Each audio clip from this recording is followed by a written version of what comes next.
For today's life update ay lulutuin ko na naman ang isa sa mga laging laman ng tiyan ko. Noong nakaraang araw pa nga ito pero ngayon ko lang na-voice over. Nitong bakasyon ay ang dami kong planong gawin. Kako gagawa na ako ng maraming bahay vlogs pang upload. Pero nung nagbakasyon na ay nakalimutan ng lahat. At tinatamad na nga at gusto na lang laging humilata. I-steam ko muna itong crabs na nabili namin ni Jowa. At mamaya ko nalulutuin. Dahil mag-get together nga kami ng mga tropa ko. Nakasamahan ko rin sa trabaho. Nagbabalak naman sana kami mag out of town pero hindi talaga kakayanin ng budget. Kaya nagkanya-kanyang host na lang muna sa tambay sa bahay. At nagkanya-kanyang dala na rin ang pagkain. Ganyan nga kami magtropa. Lalo na kapag yung isa ay may dinadalang problema at kailangan niya ng advice. Pero yung mga advice naman na binibigay namin na hindi namin alam kung nakakatulong nga sa kanya. Pero ang mahalaga lang naman doon ay nailabas niya ang problema dinadala at napapatawa namin ang isa't isa. Yung tipong sisiraan namin ang aming mga sarili para lang may mapagtawanan. Ganun lang naman kami mag-unwind. Hindi na namin ipipilit pa na pupunta sa ibang lugar kung wala talaga kami mga budget. Kanya-kanyang paraan na lang talaga para sumaya. Pagkatapos kong mai-steam ang mga crabs ay isinunod ko na rin itong hipon. Habang nagluluto nga ako ay binalak ko mag-workout kinabukasan. Dahil ang crabs at hipon ay napakataas sa cholesterol. Life begins at 40 kaya kailangan na nating ingatan ang ating mga sarili. Pero hanggang balak lang naman ang lahat. Dahil kinabukasan ay wala naman nangyayaring workout.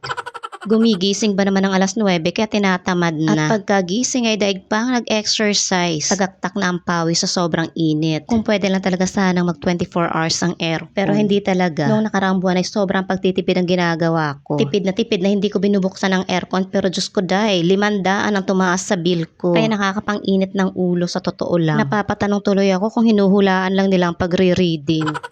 But wait, there's more. Bukod sa kuryente na tumaas ng 500 ay hindi rin nagpapahuli ang aking bill ng tubig. Tumaas din siya ng 200. May karera sila sa pagtaas. Yung tipong magkakaroon sila ng award kung sino yung nagtaas ng pinakamalaki. Pwede bang itigil yun na yung vision yung yan? Hindi pa naman siguro kayo malulugi ng husto kung hindi kayo magtaas. Pwede naman talaga magtaas, wag lang sobra-sobra. Maawa naman kayo sa mga mahihirap. Mag-change topic na nga tayo at medyo na-high blood na naman ako.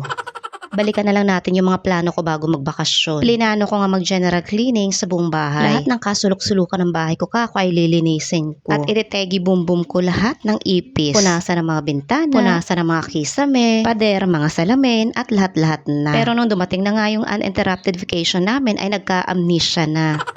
Dumating na nga pinakaunang pamilya na bisita namin. At si Bunsong super excited ay napalabas kaagad. Matagalan niya akong kinukulit kung kailan daw ba dadating ang mga bisita namin. At ang sabi pa niya, bakit daw kapag sila ang nag-i-invite ay napunta kami samantalang kapag kami daw nag-i-invite ay ang tagal-tagal na nilang pumunta. Kaya ang sabi ko ay ako talaga ang hindi nag-i-invite dahil ang hirap maglinis. Kaya nung malaman niya na pupunta ang tropa niya sa araw na yan, ay siya na mismo ang nag-initiate na maglinis na daw kami ng bahay. Ayan, at napatakbo pa nga ako at meron pala akong piniprito sa kusina. At sinabi din pala ni Bunso na mag-grocery na daw kami dahil nakakahiya at wala kami may papakain sa aming mga bisita. Ang lakas ng loob na mag-invite, wala naman palang pampakain. Kaya mga bisita ko na mismo ang nagdala ng kanilang mga pagkain.